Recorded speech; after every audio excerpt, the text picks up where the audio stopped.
Apa yang disampaikan Tempo ini, Sobat Era sekalian, itu sangat serius, sangat serius. Kenapa saya katakan sangat serius? Karena kalau memang betul apa yang dikatakan Tempo, Pratikno sudah melakukan yang namanya tindak pidana. Berantas korupsi dengan sebaik-baiknya, pilih pembantu yang tidak korup, patahkan kaki dan lehernya mereka yang menghalangi pemberantasan korupsi, dan biarkan kami tetap mengawal ini dengan kritisisme. Kalau Anda lebih terganggu dengan kami daripada para koruptor, gawat negara ini. No future. Ya, I said no future. Kalau Anda lebih terganggu pada orang yang kritis ketimbang orang korup, saya katakan no future negara ini.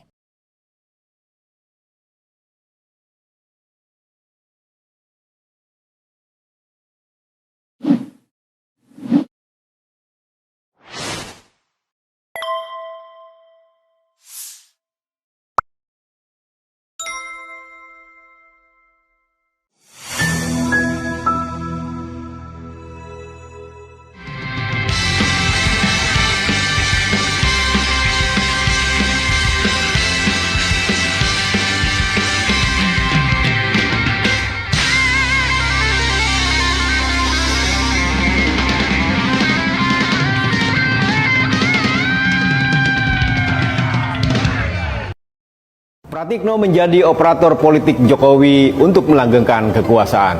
Namanya juga disebut dalam korupsi BTS. Saya Bagja Hidayat dan inilah opini Tempo.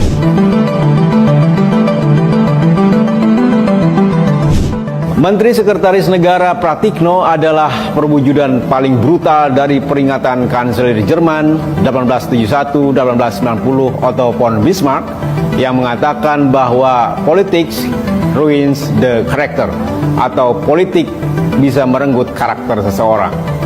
Menjadi menteri 2 periode, mantan Rektor Universitas Gadjah Mada Yogyakarta ini menari bersama kekuasaan Presiden Joko Widodo. Pratikno naik ke panggung kekuasaan setelah Jokowi terpilih dalam pemilihan umum 2014. Selama hampir 1 dekade, ia menjadi pembantu presiden untuk urusan lancang dan lancung. Pratikno sebenarnya punya prestasi akademik mengesankan. Ia guru besar dengan penghargaan dari berbagai universitas mancanegara. Menempuh pendidikan di kampus-kampus ternama, Pratikno meminati bidang politik lokal dan desentralisasi, politik keuangan negara, serta kebijakan publik dan birokrasi. Pada bidang-bidang itu, ia tentu mempelajari etika, transparansi, keadilan sosial, dan norma hukum. Namun, menjadi menteri membuatnya menanggalkan nilai-nilai itu, bahwa politik adalah urusan publik yang terkait dengan etika dan norma. Ia menjerumuskan diri dalam urusan politik dengan P kecil, yakni bagaimana menjaga kekuasaan sang majikan. Liputan majalah ini menemukan Pratikno menjadi perantara mulusnya putusan Mahkamah Konstitusi dalam mengubah syarat calon presiden dan wakil presiden dalam Undang-Undang Pemilihan Umum. Pratikno diduga turut melobi Hakim Konstitusi sehingga anak Jokowi, Gibran Rakabuming Raka, yang belum cukup umur bisa menjadi kandidat wakil presiden. Manuver politik Pratikno juga menyasar partai-partai agar bersedia menerima Gibran sebagai calon wakil presiden bagi Prabowo Subianto. Sebelum keluarnya putusan Mahkamah Konstitusi pada 16 Oktober 2023, partai pendukung Prabowo punya jagoan masing-masing. Dukungan itu buyar begitu Gibran cukup syarat menjadi calon wakil presiden.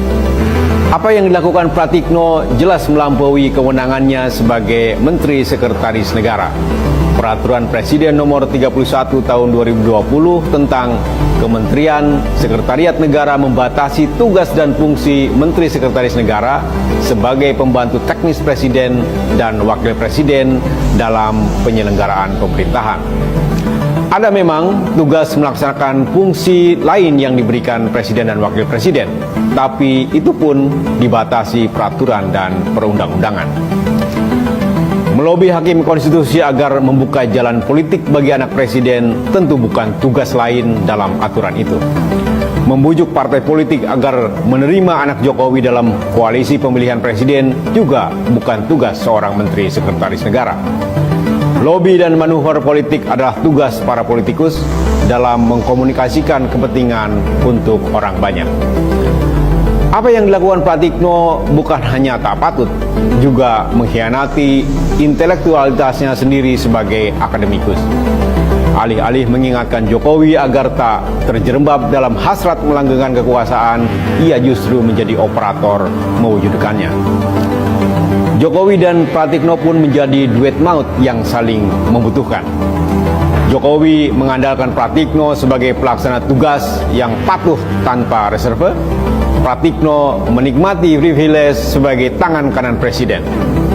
Seperti banyak pembantu Jokowi lain, Pratikno kemudian terjerat dalam jalinan kepatuhan menjalankan tugas presiden, pragmatisme personal, dan kesempatan mempraktikkan korupsi, kolusi, dan nepotisme yang kian lama semakin tak terkontrol. Tak mengherankan jika nama Pratikno disebut dalam perkara korupsi pengadaan menara pemancar internet proyek di Kementerian Komunikasi dan Informatika. Dito Aryo Tejo pada 2020 menjabat Ketua Umum Angkatan Muda Pembaharuan Indonesia, sayap Partai Golkar, bertemu dengan kontraktor pemancar internet di ruang kerja Pratikno. Dari keterangan di pengadilan, para terdakwa perkara ini mengaku memberikan 27 miliar untuk Dito yang kini menjabat Menteri Pemuda dan Olahraga agar menyetop pengusutan perkara ini di Kejaksaan Agung. Dito acap disebut sebagai Pratikno's boy karena menjadi menteri berkat campur tangannya, meski Golkar mengajukan calon lain.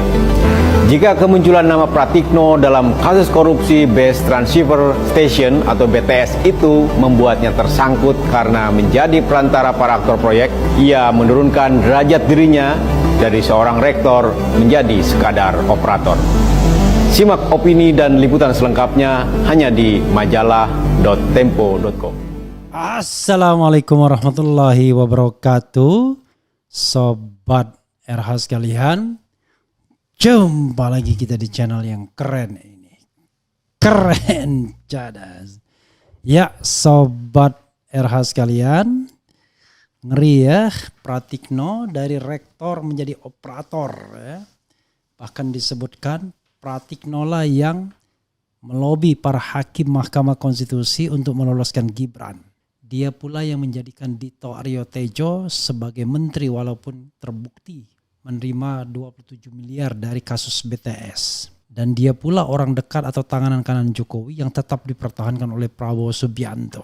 Dipertahankan tetapi digeser jabatan. Jadi terkesan sebenarnya Prabowo tidak membutuhkannya tapi digeser jabatannya ke Menteri Koordinator. Karena ya tadi ada perintah 13 Oktober mungkin begitu ya. Jadi Sobat RH sekalian, kalau kita lihat gesture Prabowo menghadap Jokowi sebelum keluar negeri, terlihat bagaimana Prabowo masih kikuk, masih menunjukkan kalau dia itu anak buah, bukan belum menjadi Presiden Republik Indonesia, belum menjadi the President of Republic of Indonesia ya. Begitu ya Sobat RH sekalian, dan memang kekuasaan bisa mengubah manusia, terutama ketika kekuasaan itu bergelimpang dan bergelimang dengan uang. Saya pernah membaca laporan kekayaan Pratikno itu cuma 5 miliar saja di awal-awal. Tapi sekarang saya yakin jumlahnya lebih daripada itu. Hanya saja saya kira tidak akan disetor semuanya dalam laporan LHKPN. Juga perlu diperiksa juga misalnya kerabatnya, siapa saja yang mendapatkan benefit. Yang paling jelas adalah dia punya staf khusus yang kebetulan teman saya dulu bergiat di bidang anti korupsi ya, yang menjadi komisaris Pertamina selama 9 tahun dan sekarang terpilih kembali baru saja. Jadi kalau yang lain berganti menjadi komisaris Pertamina, dia nggak diganti-ganti. Itu hebatnya Pratikno. Dia juga punya anak buah yang menjadi komisaris di tempat yang basah, yaitu di Main ID kalau tidak salah, tetapi sebelumnya adalah komisaris BRI. Itu juga nggak diganti-ganti selama 9 tahun terakhir. Jadi Sobat RH sekalian, terlepas dari barangkali kemampuan personal yang bersangkutan, baik di komisarisnya maupun Pratikno sendiri, tetapi tentu ya tidak tergantikannya orang di tempat yang sangat basah, karena Pertamina itu ring 1, Main ID itu ring 1, kemudian BRI itu ring 1, maka itu menunjukkan betapa kuatnya lobi seorang Pratikno. Ya, ini pujian sekaligus kritik dua-duanya, karena bisa dimaknain ya. Kuatnya dia karena dia punya karisma, kuatnya dia punya kemampuan, tapi bisa juga kuatnya dia karena dia menggantung habis-habisan, terjebak dalam lingkaran kepatuhan sebagaimana dikatakan oleh Tempo. Sebagai point of clarification, saya sendiri pernah 4 bulan menjadi staf khusus Pratikno. Diminta bukan karena saya akrab dengan beliau, tapi pada waktu awal-awal pergantian kekuasaan dari SBY ke Jokowi, itu ada kesan ya, membuat kerja yang idealis. Karena itulah membutuhkan ahli hukum tata negara dan lain sebagainya. Dan saya tahu bukan saya yang di approach pertama. Yang di approach pertama itu ya antara Saldi Isra dan Zainal Arifin Muchtar. Zainal Arifin Muchtar itu kolega Pratikno di UGM, walaupun beda fakultas tentunya. Pratikno dari Sospol, Sosial Politik, Visipol, sementara Zainal Arifin Muchtar dari Fakultas Hukum. Dan Saldi Isra yang sekarang menjadi Wakil Ketua Mahkamah Konstitusi. Jadi 2 orang itulah yang duluan sebenarnya ya, bukan saya, not me. Saya menjadi pengganti mereka karena mereka tidak mau. Nah, saya didorong untuk menjadi staf khusus, tetapi ternyata jabatan itu tidak membuat saya begitu senang atau bahagia, sehingga saya akhirnya mengundurkan diri sebagai staf khusus hanya 4 bulan saja. Mulai bekerja 1 Desember 2014 dan kemudian berhenti per 31 Maret 2015. Ya, kalau dibilang per 1 April lah ya. 1 Desember per 1 April berhenti. Jadi 4 bulan saja. Jadi Desember, Januari, Februari, Maret hanya 4 bulan saja, dan 13 hari sebelumnya saya diangkat sebagai komisaris utama Jasa Marga. Orang mengatakan ya terang saja karena jadi komisaris. No. Justru staf-staf khususnya Pratikno itu rangkap jabatan selama 9 tahun lebih. Ya, jadi berbeda ya, lebih dari 9 tahun mereka rangkap jabatan sesungguhnya. Baik Alexander Ley namanya maupun Bu Haryanto ya. Dulunya mereka aktivis society dulunya, tapi sekarang mereka tentu sangat menikmati kekuasaan karena tentu pendapatan sebagai komisaris luar biasa ya. Let's say mungkin bisa 1 miliar per bulan. Bayangkan kalau pendapatan anak buahnya 1 miliar per bulan, lalu apakah menterinya cukup hanya dengan gaji 18 juta? It doesn't make sense. Makanya negara ini aneh bin ajaib. Itulah sebabnya kemudian seorang wakil menteri itu pakai rangkap jabatan. I don't know exactly why. Ya mungkin fundraising juga bagi menterinya. Karena menterinya sendiri gajinya tidak besar. Saya ingat pernah ketemu Rini Sumarno selalu mengatakan, tuh deputi saya itu gajinya lebih besar dari saya dan lain sebagainya. Dia mengatakan itu ya di depan deputi-deputi dia yang memang rangkap jabatan sebagai komisaris utama mostly di ring 1 yang pendapatannya besar per bulan. Ya kalau di rata-rata dengan tantiemnya mungkin 1 miliar per bulan. Per bulan 1 miliar, bayangkan. You can imagine negara ini. Ada yang kutuk kupret gajinya rendah sekali. Ada gajinya yang ongkang-ongkang kaki saja. Perintah-perintah sedikit, marah-marah sedikit. Bisa 1 miliar per bulan. Jadi sobat era sekalian, ya itulah realitas negara kita ya. Tempo yang saya tahu seperti saya dulu sangat dekat dengan lingkaran sekretariat negara. Waktu itu Pemret Tempo Arzul ya, siapa namanya lupa saya, panggilannya Arzul, itu sangat dekat dengan lingkaran sekretariat negara. Tetapi seiring dengan tidak komitnya Jokowi terhadap demokrasi, maka saat itulah kemudian melemah. Ya. Saya sebenarnya ada kekeliruan. Sebenarnya kelemahan Jokowi sudah tampak pada saat-saat pertama ketika menyelesaikan soal rekening gendutnya Budi Gunawan. Disitulah pelemahan KPK terjadi ketika pra-peradilan kemudian membolehkan untuk menguji penetapan tersangka, sehingga sekarang banyak sekali orang-orang yang lepas karena pra-peradilan. Terakhir Paman Birin ya, kenapa dipanggil Paman? Karena dia memang paman seseorang yang sangat berpengaruh di lingkaran Prabowo hari ini. Kemudian juga melepaskan banyak pihak, termasuk wamen hukum sekarang Edi Hiarij ya, adik kelas saya, tetapi saya frankly speaking kalau memang tindak pidana korup dan lain sebagainya kita nggak bisa membela. Jadi itulah negara kita. Pratikno contoh orang yang saya kira sudah sangat berubah. Sekali-sekali kita investigasi harta kekayaannya. Itu penting barangkali ya, untuk menunjukkan apakah seseorang itu berubah atau tidak. 10 tahun menjadi Menteri Sekretaris Negara tanpa bisa tergoda itu luar biasa saya kira. Tetapi untuk mengetahui apakah dia tergoda atau tidak kan kita lihat profiling kekayaannya. Apakah kekayaannya wajar atau tidak. Dan profiling harta kekayaan tidak hanya melalui pendapatan yang dia terima based on rekening, tapi juga kita lihat bagaimana profil keluarganya, putra-putranya, anak-anaknya. Apakah mendapatkan privilege dalam berbisnis. Paling gampang soal ada nggak main tambang. Misalnya. Karena itu satu hal yang umum, anak-anak pejabat itu rata-rata bisa main tambang karena bapaknya memiliki kekuasaan. Tapi kita tidak tahu persis ya, karena isu-isu seperti itu perlu diklarifikasi. Karena channel ini tidak memiliki kemampuan untuk melakukan klarifikasi, karena itu hanya based on apa yang disampaikan Tempo. Nah, apa yang disampaikan Tempo ini saudara sekalian itu sangat serius, sangat-sangat serius. Kenapa saya katakan sangat serius? Karena kalau memang betul apa yang dikatakan Tempo, Pratikno sudah melakukan yang namanya tindak pidana KKN, korupsi, kolusi, dan nepotisme. Kalau benar dia yang mempengaruhi hakim Mahkamah Konstitusi untuk meloloskan Gibran, itu sudah bukan urusannya, bukan lagi lobby politik, tapi itu sudah dirty politik, sudah tindakan yang bisa dipidanakan karena melakukan tindak pidana KKN, yaitu korupsi, kolusi, dan nepotisme. Tetapi apakah akan diproses, akan diusut? How come? Semua orang yang bermasalah atau diduga bermasalah dalam pemerintahan Presiden Jokowi direkrut dalam masa pemerintahan Presiden Prabowo. Makanya saya mau bikin nanti sebuah series mengatakan serius enggak Prabowo memberantas korupsi. Karena kalau cuma sekedar omon-omon saja ya semua orang bisa. Tapi apakah serius atau tidak, maka kasus-kasus yang akan saya bahas besok-besok itu akan menunjukkan keseriusan atau tidak. Paling tidak yang saya catat adalah kasus Zarub Rikar yang harusnya menjadi pintu masuk tidak dimanfaatkan secara baik. Said Didu sekarang dipanggil lagi oleh polisi, itu menunjukkan kriminalisasi orang yang kritis. Kemudian Paman Birin bebas pra-peradilan di masa pelemahan KPK yang berlanjut ternyata di Prabowo. Karena saya berharap Prabowo menunjukkan gesture kekuasaan bahwa dia memperkuat KPK jangan takut. Ternyata enggak. Karena jaringan Prabowo, lingkar Prabowo jauh lebih sakti dalam mempengaruhi proses pencarian keadilan. Dan nanti pada tunggu saatnya yang akan ditersangkakan itu orang-orang kritis. Atau kasusnya nggak jelas seperti Tom Lembong misalnya.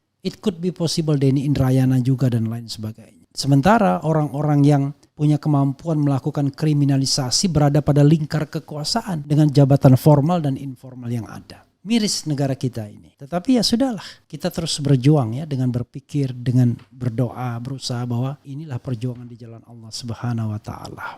Untuk presiden yang barangkali tidak pernah berpikir soal langit juga. We don't know exactly. Karena kalau berpikir soal langit juga, jabatan itu adalah amanah. Janji itu harus ditunaikan. Nah, salah satu janji yang harus ditunaikan sekarang adalah janji memberantas korupsi. Alih-alih memberantas korupsi yang terjadi adalah pelemahan korupsi, pemberantas korupsi yang terus-menerus. Fenomena Paman Birin, fenomena Pansel KPK, dan lain sebagainya itu menunjukkan bahwa belum ada realisasi untuk memberantas korupsi itu ya. Keseriusan memberantas korupsi. Itu sobat era sekalian ya, yang ingin saya share dan mudah-mudahan ini bermanfaat bagi kita semua. Walaupun saya sampaikan dengan nada yang agak sedih juga ya, karena ketika kita berpikir tentang perpindahan kekuasaan, kita berpikir akan ada suasana lain. Terus terang, sampai hari keberapa ini saya tidak merasakan suasana berbeda. Ada perbedaan kekuasaan itu nggak ada. Sama, ancamannya sama, kriminalisasi, yang disasar juga sama, lawan politik. Belum ada. I don't know exactly. Kita hanya berdoa dan berharap bahwa dia kemudian tiba-tiba, like I said ya, saya katakan pemilu itu comberan. Tapi mudah-mudahan dari comberan itu muncul an enlightened leader. Pemimpin yang tercerahkan. Tapi sampai hari ini belum Pak Prabowo. You are not an enlightened leader yet. Karena yang kami tunggu, yang kita tunggu adalah an enlightened leader. Pemimpin yang tercerahkan. Walaupun berasal dari pemilu comberan, pemilu yang curang, pemilu yang brutal, tetapi paling tidak yang dihasilkan itu adalah unenlightened leader. Nah, kami belum melihat ke arah sana. Apa yang pesan-pesan yang menggembirakan dari seorang Prabowo, kecuali pidato-pidatonya yang menggelegar. Pembentukan kabinet tidak, kinerja jaksa agung tidak. Oke, Zarup Rikar dibuka tetapi tidak dijadikan pintu masuk untuk membenahi hukum kita. Said Didu masih dipanggil karena membela rakyat. Kemudian PIK tidak dicabut, masih kelihatan tunduk pada konglomerat, pada oligarki. Jadi belum ada hal yang membahagiakan dan menggembirakan. Berilah kami kebahagiaan dan kegembiraan itu Pak Presiden. Enggak banyak yang kami minta. Serius berantas korupsi, tegak lurus kepada NKRI, selesai. Ya, kami tidak meminta jabatan. Jangan kami, saya tidak meminta jabatan. Tidak juga berpikir harus ada pendapatan dari negara. Tapi kita hanya ingin Anda berjalan lurus, berantas korupsi dengan sebaik-baiknya, pilih pembantu yang tidak korup, patahkan kaki dan lehernya mereka yang menghalangi pemberantasan korupsi, dan biarkan kami tetap mengawal ini dengan kritisisme. Kalau Anda lebih terganggu dengan kami daripada para koruptor, gawat negara ini. No future. Ya, I said no future. Kalau Anda lebih terganggu pada orang yang kritis ketimbang orang korup, saya katakan no future negara ini. Itu ya. Tiba-tiba emosi saya naik sedikit. Ya saya katakan, kalau Anda Presiden Republik Indonesia lebih terganggu kepada orang kritis ketimbang koruptor di sekitar Anda, no future. Tadi jelas Menteri Olahraga Dito Aryo Tejo terima 27 miliar. Boro-boro diberhentikan di era Jokowi. Di era Anda dipakai lagi. Nauzubillah min zalik. Wassalamualaikum warahmatullahi wabarakatuh. Keren cada.